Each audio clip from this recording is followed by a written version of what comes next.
vanilanya.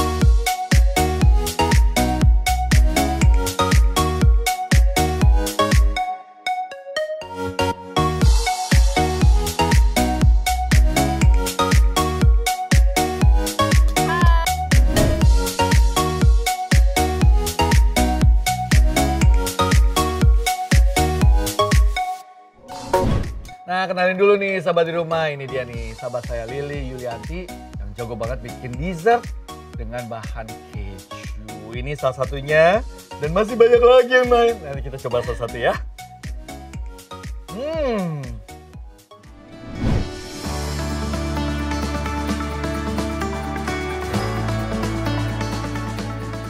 Urusan bikin makanan penutup yang lezat, Lily Yulianti emang jagonya.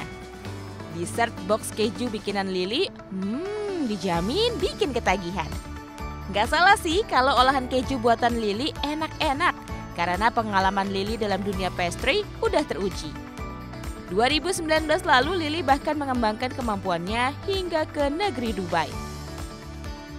Makanya waktu buka usaha dessert box tahun 2020, langsung laris manis diburu penikmat keju. Yuk kita belajar bareng Lily. Nah, tadi sahabat kita udah lihat bagaimana cara buat bolu keju jadul. Nah, sekarang di rumah saya nih, Lily udah bawain beberapa sih. Ya, olahan. Kasih lihat dong, Li. Ini apa nih? Ini ada lotus biscoff. Ini dan kombinasi keju coklat kali ya? Jadi lotus biscoff itu adalah karamel biskuit gitu rasanya. Iya. Tapi ini yang di sini ya? Ini juga slay biscoff. Oke. Nah, lalu ini ada red velvet. Ini red velvet. Wow.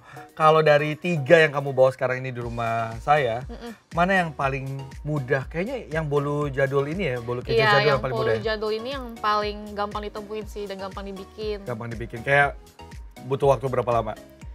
Paling butuh waktu untuk baking kuenya ya 40 menit lah. 40 menit, terus tadi kayaknya cepet banget ya. Iya. Kayak kurang dari 5 menit gitu, udah selesai. Nah, yang paling lama yang mana nih? Yang ribet tingkat kerumitannya tinggi? Paling di lotus biscoff sama red velvet kali ya. Karena ini cream cheese-nya harus dicampur lagi sama fresh cream.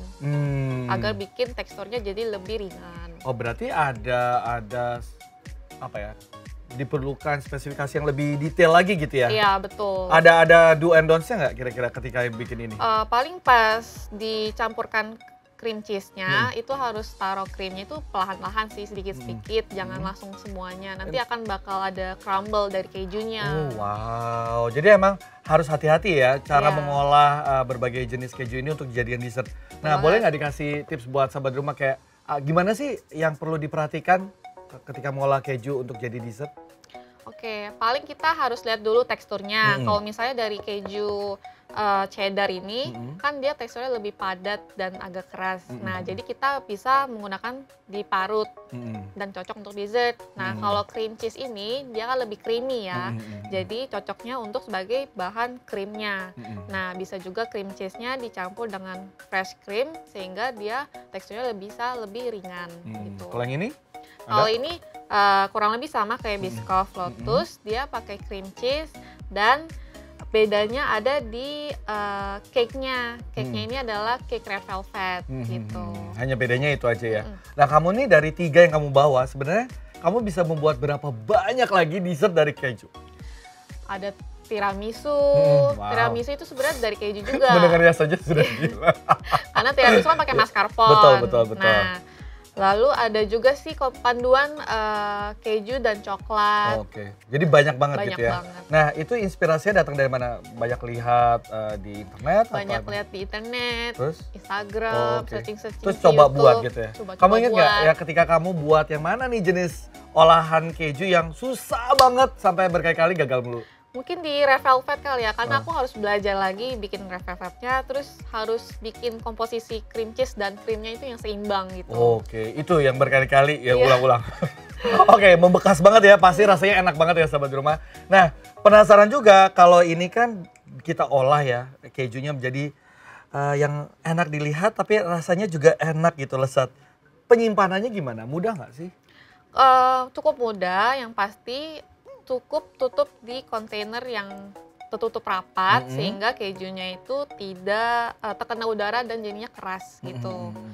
Kurang lebih begitu. Oke, terus ditaruh di kulkas? Di kulkas bisa suhu yang mana nih? Bisa 5-10 Celcius sih, dan juga bisa tahan sampai 4-5 hari. 4-5 hari. Yuk, daripada tadi kita ngobrol, kita nyobain ya. Tadi udah bolu keju jadul. Cie. Mau cobain yang mana nih? Yang inilah, Oke, Lotus Biscoff.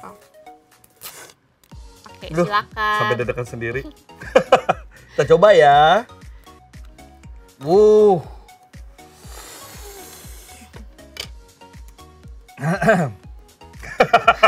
Saya deg-degan sendiri.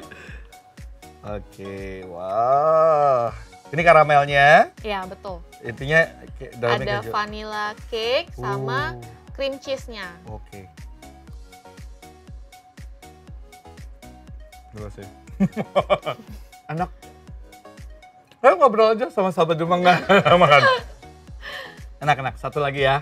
Tanggung. Silakan, silakan. Nanti ininya ditinggal di sini kan? Iya dong. Nggak ada Untuk bercanda. Kak Mike. Nah, kita sekarang main fun fact ya. Oke. Yuk kesini yuk.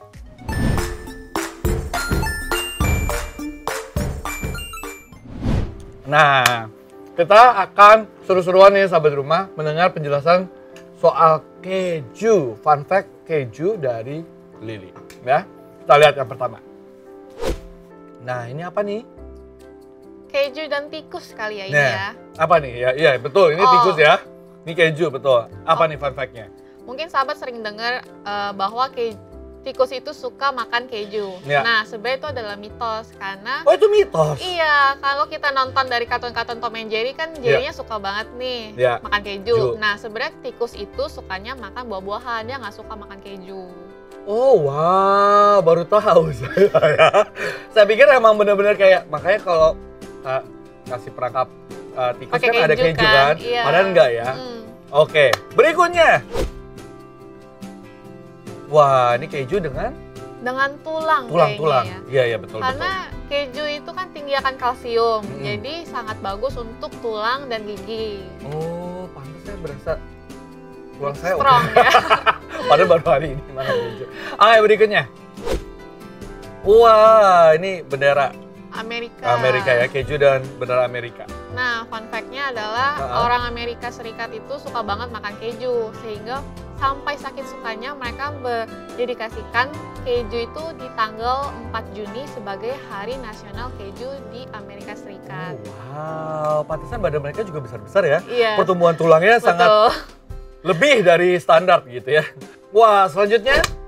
Waduh, ini cuan gitu kayak ya. uang ya. Jadi ada fun fact, keju termahal dibanderol dengan harga US dollar 600 hingga 700 untuk 500 gramnya. Oke, itu kurang lebih 8-9 jutaan ya. 9 jutaan Wow. sih. Ini dibuatnya dari apa sih? Dari susu sih sebenarnya keju itu. Yang Cuma mahal ya? mungkin prosesnya yang bikin lama ya. Jadi oke. makanya harganya makin naik. Oke. Wah, tapi thank you banget, pengetahuannya sangat diserap gitu ya. Semoga bermanfaat buat sahabat di rumah ya. Tapi jangan kemana-mana, karena habis ini ada sahabat saya yang juga ahli mengolah keju menjadi sesuatu. Penasaran ya, apa kira-kira? Makanya tetap dimakan channel luar biasa. Thank you Lily. Thank you. Ini jadi sambal keju gitu? Betul. Oh wow, sambal keju. Jadi kan biasanya keju itu diparut-parut gitu aja kan. Nah ini dibikin sambal keju. Kering dan crunchy pastinya. Oke. Jadi singkongnya berasa kayak rasa keju, asinnya dapet, pedesnya dapet. Pedasnya